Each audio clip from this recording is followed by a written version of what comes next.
하나님의 말씀 누가복음 2장 1절에서 7절 말씀입니다. 신약성경 누가복음 2장 1절에서 7절입니다. 하나님의 말씀이 이와 같습니다. 이때에 가이사 아구스도가 영을 내려 천하로 다 호적하라 하였으니 이 호적은 구레뇨가 수리아 총독되었을 때에 첫 번 한 것이라. 모든 사람이 호적하러 각각 고향으로 돌아가매 요셉도 다윗의 집 족속인 고로 갈릴리 나사렛 동네에서 유대를 향하여 베들레헴이라 하는 다윗의 동네로 그 정혼한 마리아와 함께 호적하러 올라가니 마리아가 이미 잉태되었더라. 거기 있을 그때에 해산할 날이 차서 맏아들을 낳아 강보로 싸서 구유에 누였으니 이는 사관에 있을 곳이 없음이라라. 아멘. 제가 이 시간에 아침 시간에 우리 주님께서 탄생하신 이야기에 대해서 관계되는 몇몇 사람들 이야기 살펴보고 있습니다. 여러 사람들이 나오지만 오늘은 그 중에서 또 중요한 한 사람, 여기 성경에 보면 4절에 다윗의 집 족속이라고 되어 있는 요셉에 대해서 하나님의 말씀을 살펴보겠습니다. 요셉, 우리가 잘 아는 대로 성경에서는 마태복음 1장에서 제일 처음 소개할 때는 마리아의 남편이다, 그렇게 하나님께서 우리에게 알려주십니다. 그리고 여기 오늘 4절에 요셉도 다윗의 집 족속인 거로, 그러니까 요셉은 다윗의 자손, 다윗 집안 사람인 것 우리가 알 수 있습니다. 또한 여기 보면 4절에 갈릴리 나사렛 동네에서 그렇게 말했죠. 그러니까 요셉이 원래 어디 살던 사람이라는 거예요? 갈릴리 나사렛 사는 사람이다, 이렇게 알 수가 있죠. 마리아도 그래서 나사렛 사는 사람이고 요셉도 같은 동네에, 큰 동네가 아니잖아요. 그 시골 갈릴리 나사렛 동네에 함께 살던 사람, 그 이름이 요셉이었습니다. 또 마태복음 13장 말씀을 보면 사람들이, 그 동네 사람들이 이렇게 말합니다. 예수님에 대해서 이는 그 목수의 아들이 아니냐. 그러니까 요셉의 직업이 목수였다는 것을 우리가 알 수 있습니다. 시골 갈릴리 가난한 동네에 사는 가난한 목수, 그 사람의 이름이 요셉이었습니다. 이름도 없이 참 그렇게 사는 별 볼 일 없는, 세상 사람들이 보기에는 별 볼 일 없는 사람이었습니다. 성경에서 마리아의 이야기는 많이 나오는데 요셉의 이야기는 그렇게 많이 나오지 않습니다. 조금 나옵니다. 그리고 나올 때 요셉이 그 한 일은 나오지만 무슨 말을 했는지도 기록되지 않습니다. 아마도 그것처럼 요셉은 조용하고 겸손히 섬기는 사람 같습니다. 그래서 요셉에 대해서 세 가지로 살펴볼 터인데, 첫 번째로는 하나님의 섭리에 순종한 사람, 두 번째로는 하나님의 말씀에 순종한 사람, 그리고 세 번째 예수님의 고난에 참여한 사람. 하나님의 섭리에 순종하고 말씀에 순종하고 그래서 예수님의 고난에 참여한 이 다윗의 집 족속 요셉에 대해서 오늘 살펴봅니다.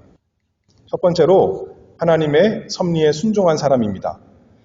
여기 1절 말씀을 읽어보면 이때에 가이사 아구스도가 영을 내려 천하로 다 호적하라 하였으니, 가이사 아구스도, 이 당시 로마 황제, 로마의 제일 처음 황제죠. 그 이름이 가이사 아구스도, 영어로 하면 시저 아우구스투스죠. 어거스투스, 이렇게 말할 수 있을 텐데 가이사 아구스도가 로마 황제였습니다. 그가 한마디 하면 자기 집안 사람들만 아니라 여기에 보니까 온 천하가 다 움직여야 되는 겁니다. 호적하라 황제가 말하면 온 나라 사람들이, 로마 제국에 있는 모든 사람이 다 순종해야 되는 거죠. 요셉은 어떤 사람이라고 그랬어요? 다윗의 자손이다 했습니다. 다윗의 자손은 유대 나라에서, 이스라엘에서 왕가입니다. 그러면 옛날 다윗 왕일 때 그 영광, 또 솔로몬의 때 영광을 생각하면 참 원통할 일이지만 지금은 로마 황제, 이방 사람 가이사 아구스도가 말하는 것에 순종해야 되는 아무 힘이 없는 참 가난한 시골 나사렛 목수에 불과했습니다. 다윗의 집에 남은 것은 아무것도 없는데 한 가지 남아있다고 했어요. 지난 시간에 말씀했듯이 하나님의 약속이 남아 있었습니다. 사무엘하 7장 16절 말씀을 보면 하나님께서 다윗에게 약속하실 때 내 집과 내 나라가 내 앞에서 영원히 보존되고 내 위가 영원히 견고하리라. 하나님께서 다윗에게 다윗의 집과 다윗의 왕 위가 영원하다 그랬는데 그 약속은 다 온데간는 거 없는 것처럼 하나님이 힘이 없는 것처럼 로마 황제 가이사 아구스도가 이 세상을 다스려서 이 세상에 마치 평화가 온 것처럼 그래서 뭐라고 말하냐면 팍스 로마나 이렇게 말하지 않습니까? 로마가 평화를 이룬 그 전쟁이 없는 시대를 이 가이사 아구스도가 이루어냈습니다. 마치 로마 황제가 이 세상에 평강을 줄 것처럼 그런 시대였습니다.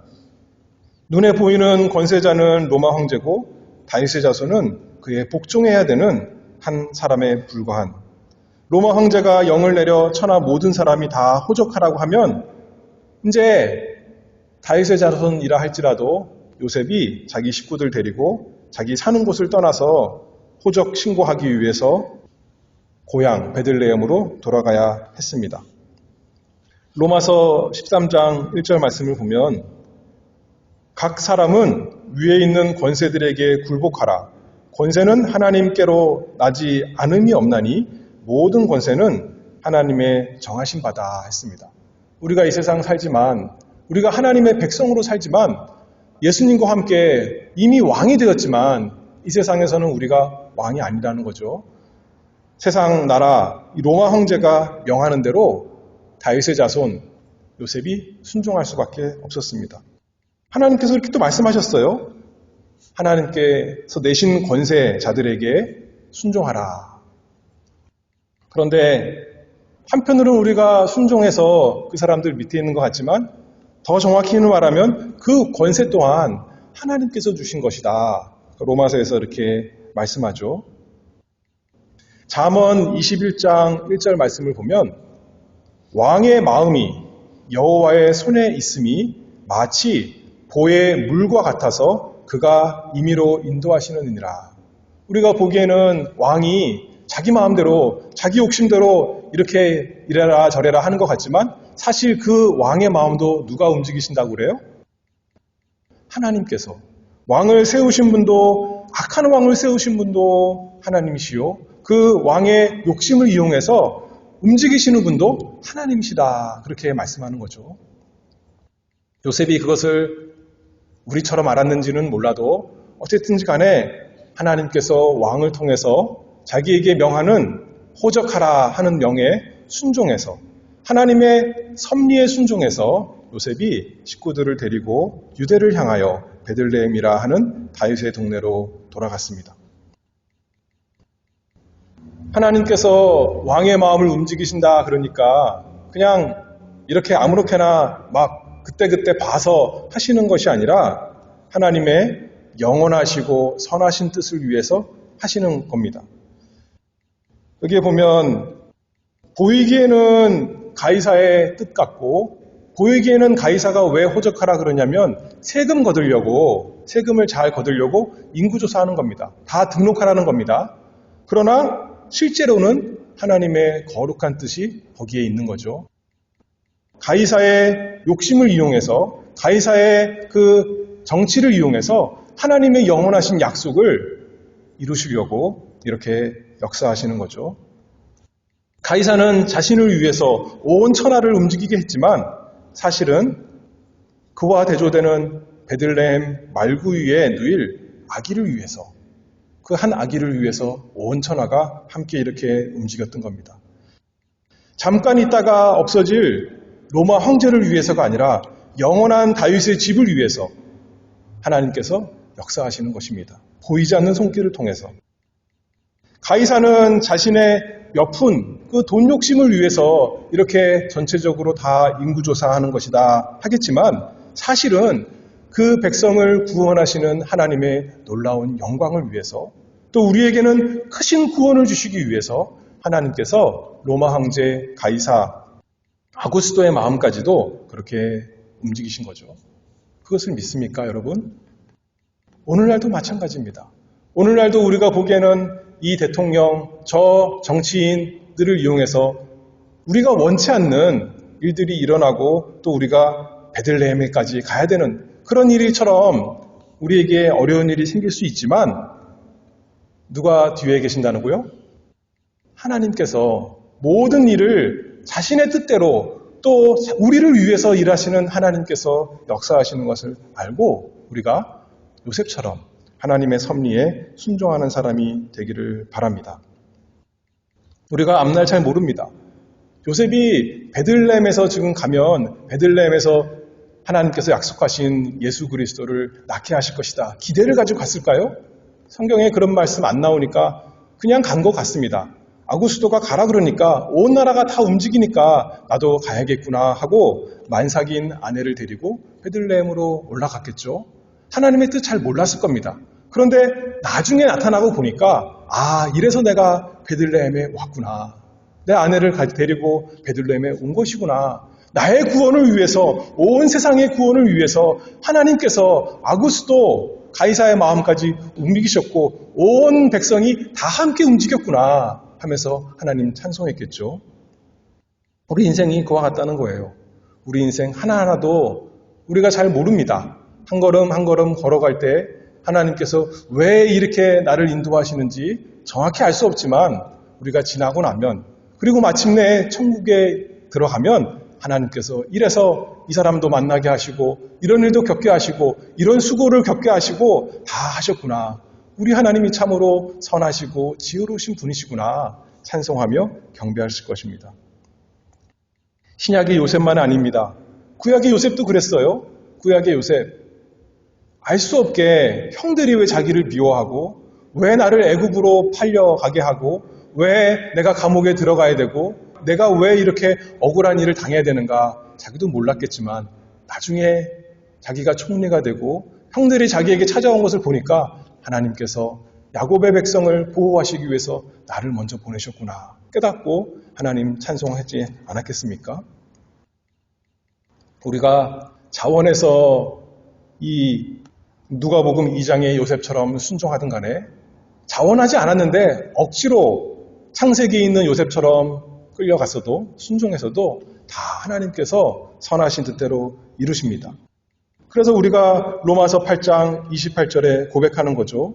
우리가 알거니와 하나님을 사랑하는 자 곧 그 뜻대로 부르심을 입은 자들에게는 모든 것이 합력하여 선을 이루느니라.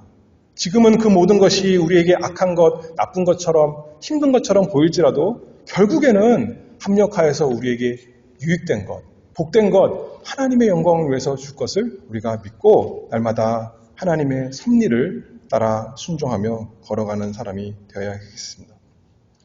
그래서 요셉은 하나님의 섭리에 순종한 사람. 두 번째로는 요셉은 하나님의 말씀에 순종한 사람입니다. 5절 말씀을 보면 그 정혼한 마리아와 함께 호적하러 올라가니 마리아가 이미 잉태되었더라.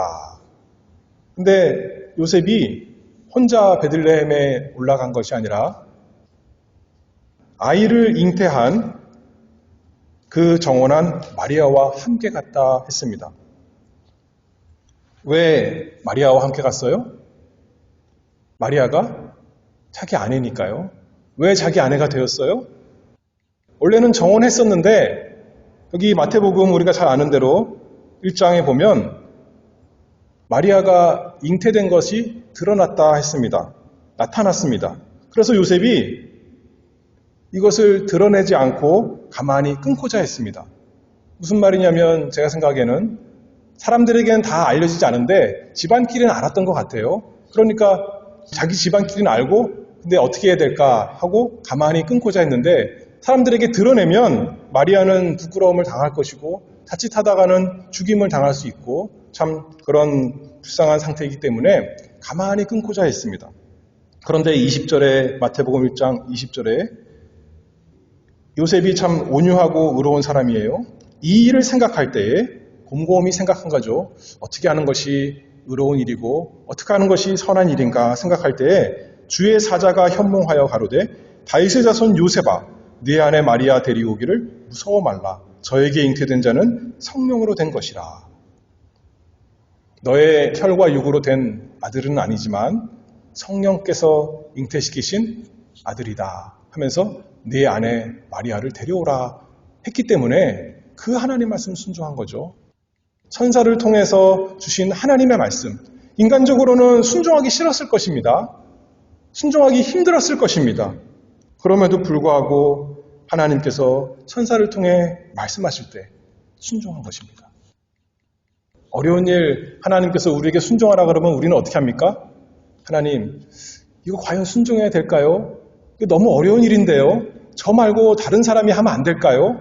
미루고 하면서 핑계대는 것이 기도해 보겠습니다. 이렇게 말을 하는데 요셉은 바로 24절 보면 잠을 깨어 일어나서 주의 사자의 분부대로 행하여 그 아내를 데려왔다 말씀했습니다.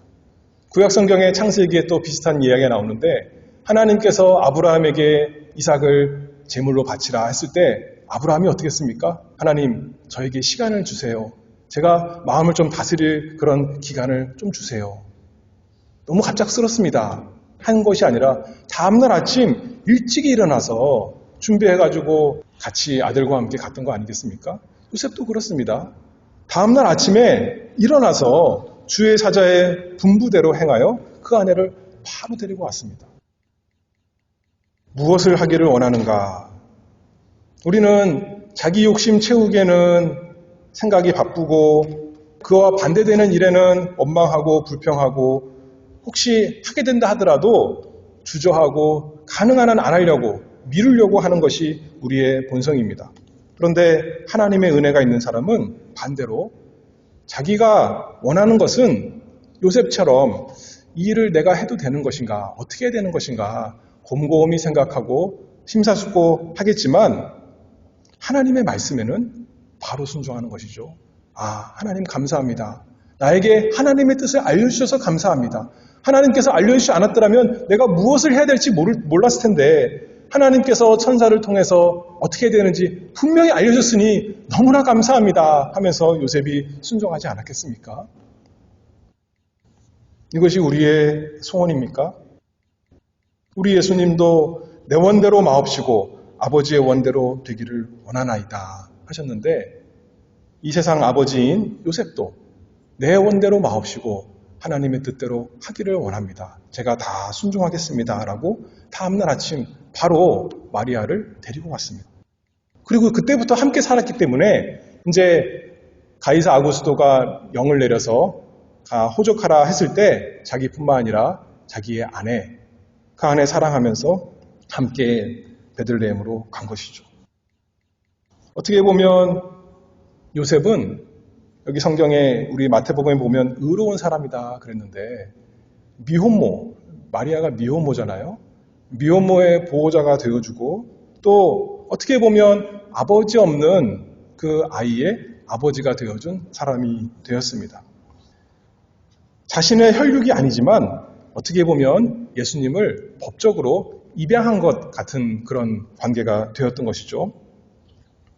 요셉이 단순히 착한 마음으로 어떻게 보면 의로운 마음으로 한 것이겠지만 그것만이 아닙니다. 요셉이 마리아의 아이를 자신의 아이로 데려온 것은 엄청나게 중요한 의미가 있습니다. 왜냐하면 메시아가 구약 성경에 의하면 단순히 처녀에게서 태어날 것만 약속된 것이 아니라 또 무엇이 약속되어 있었냐면 메시아는 어디에서 나와야 돼요? 다윗의 자손이어야 되는 겁니다. 다윗의 자손. 근데 아버지 없이 마리아가 혼자 낳았다면 다윗의 자손이 될 수 있을까요? 마리아가 아무리 혈통으로는 다윗이라 할지라도 아버지가 불분명하다면 예수님을 일컬어 다윗의 자손이다 말할 수 없었을 것입니다. 그런데 요셉이 하나님 말씀에 순종해서 마리아를 자신의 아내로 데려오고 마리아가 낳는 이 아이를 자신의 아이로 삼았기 때문에 예수님은 공식적으로 다윗의 자손 하나님의 약속대로 될 수가 있었던 거죠.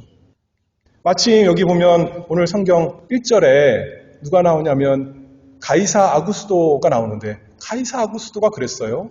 그 사람의 아버지는 누구냐면 법적으로는 누가 아버지가 되었냐면 율리우스 시저 가이사가 그 사람을 입양해서 옥타비우스를 입양해서 자신의 아들로 삼고 모든 권세를 물려준 거죠. 합법적으로 이 사람은 가이사가 된 것입니다.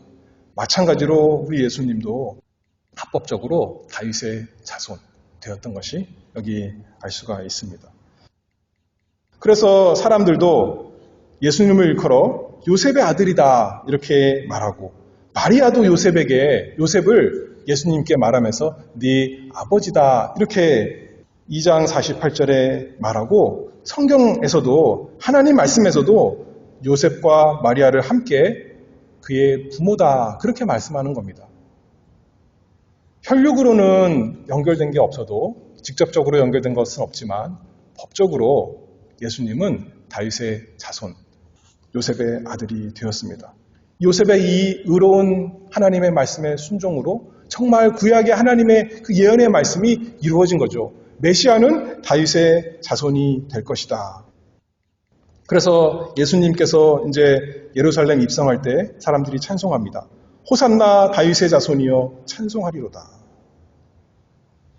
예수님께 이루어진 모든 일이 그냥 된 것이 아닙니다. 다 하나님의 영광을 위해서 된 것이요, 또 우리에게 유익하기 위해서 된 것입니다. 우리의 구원을 위해서요. 우리가 어떻다는 거예요?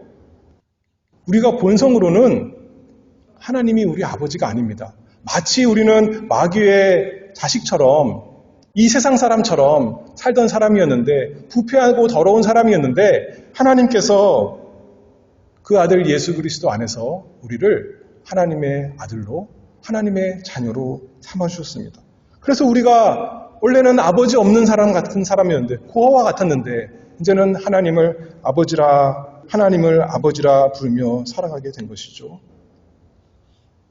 우리가 하나님의 의로운 역사로, 요셉의 의로운 일로 예수께서 다윗의 자손 합법적으로 되었다면, 우리는 하나님의 의로운 역사로 하나님의 자녀가 되었습니다. 요한일서 3장 1절에 보라, 하나님께서 어떠한 사랑을 우리에게 주사 하나님의 자녀라 일컬음을 얻게 하셨는고 우리가 그러하도다. 이 요셉이 하나님 말씀 순종한 것을 통해서 우리가 어떻게 하나님의 자녀가 되었는가 찬송하며, 하나님의 약속의 말씀이 우리에게 이루어진 것을 우리가 감사하며 증거할 것입니다. 요셉이 아기 예수님의 아버지가 되어서 보호하고 양육했던 것처럼, 우리도 이제 하나님의 자녀가 되어서 하나님의 보호를 받고 하나님의 양육을 받아 점차 자라나는 것이죠. 예수 그리스도, 우리보다 먼저 나신, 우리보다 먼저 되신 그 맏아들 예수님 닮아서 우리도 하나님의 자녀답게 더 자라나게 하나님께서, 우리 아버지께서 길러가실 것입니다. 그래서 요셉이 하나님의 섭리에 순종하고 하나님의 말씀에 순종하고, 세 번째로 예수님의 고난에 참여한 사람이 되었습니다.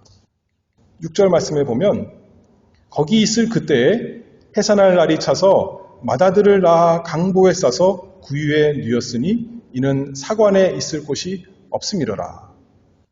요셉이 베들레헴에 가서 여관마다 문을 두드려 봤겠죠.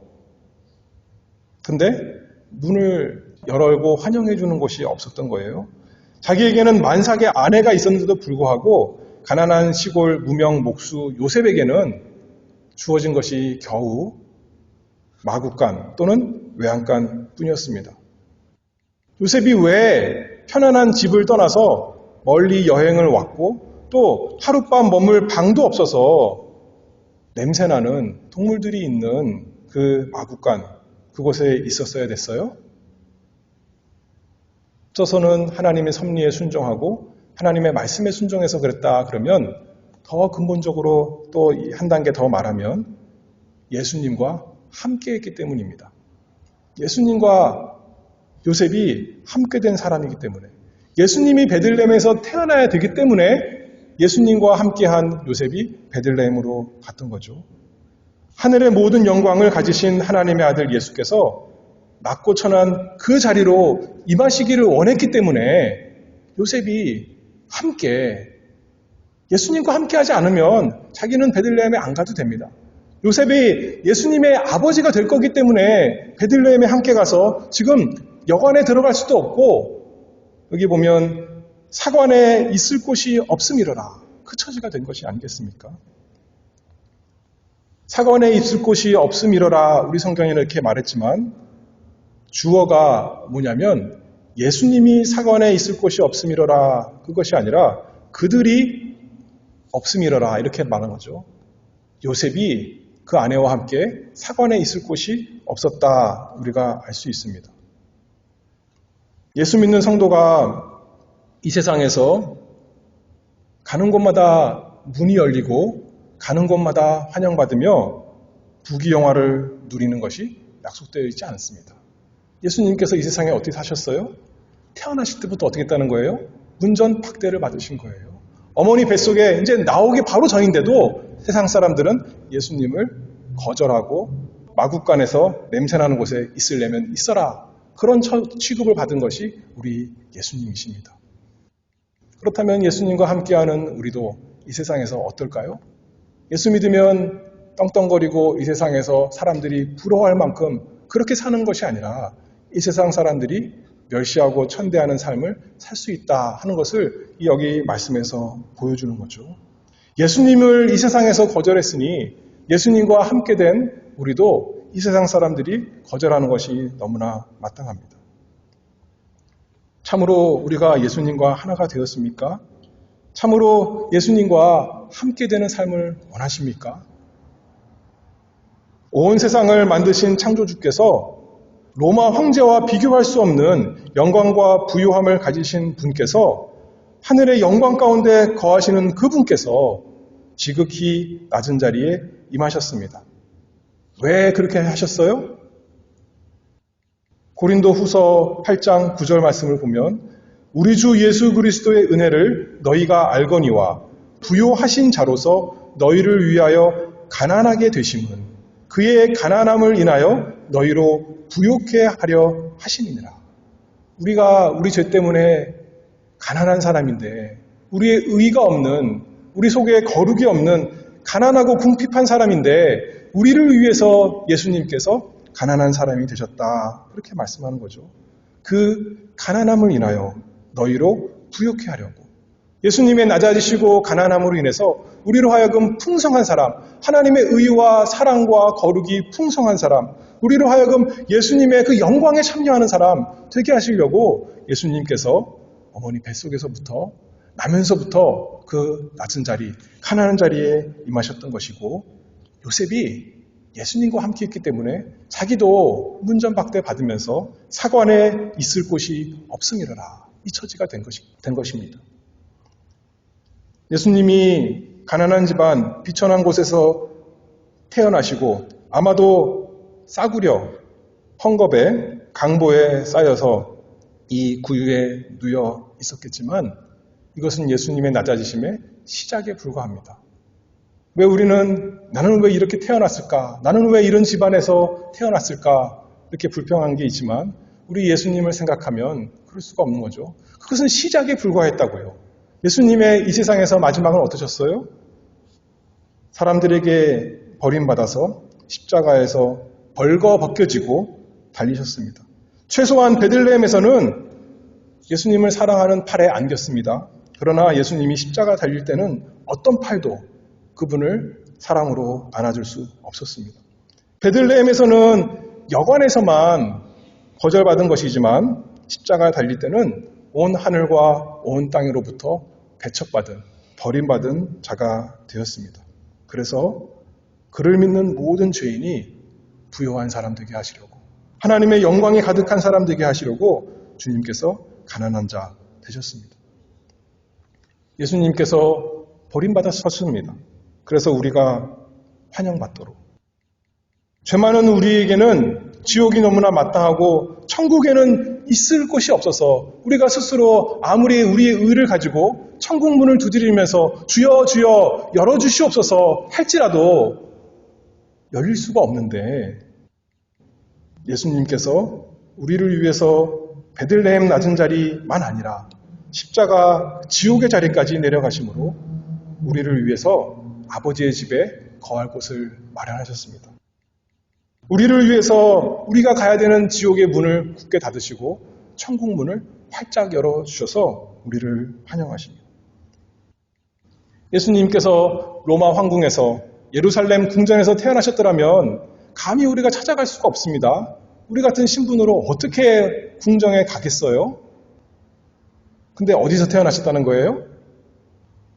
베들레헴, 별 볼 일 없는 동네에 정말 냄새나고 추한 마구간에서 태어나셨습니다. 무슨 말인가요? 누구든지 예수님께 나오라는 거죠. 들판에 양을 치던 목자들도 무슨 대단한 옷을 차려입고 예수님께 간 거 아니잖아요.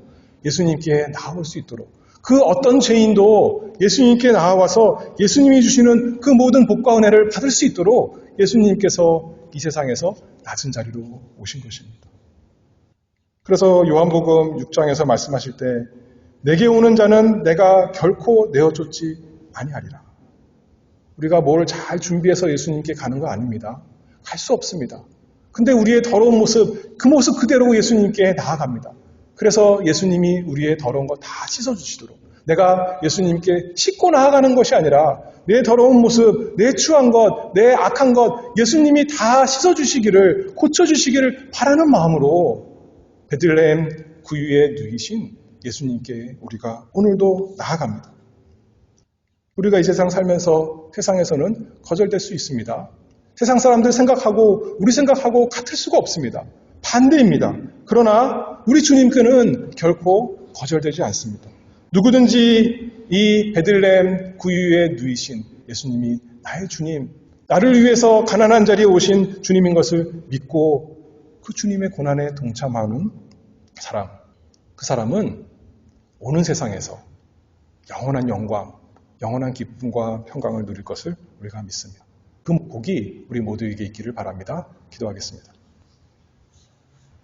지극히 높으신 아버지 하나님 은혜를 감사합니다.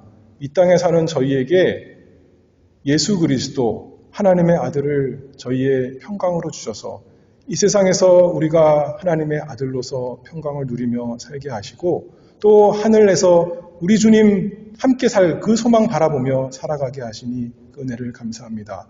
이 세상에서는 어려운 일이 많이 있지만 그 모든 것이 하나님께서 섭리 가운데 우리에게 복되게 하시려고 주신 것을 믿고 날마다 하나님의 섭리를 순종하며 따라갈 수 있게 하시고 우리의 욕심이 아니라 하나님 말씀을 순종하는 것을 가장 기뻐하며 즐거워하는 하나님의 참된 자녀가 될 수 있도록 은혜 내려 주시옵소서.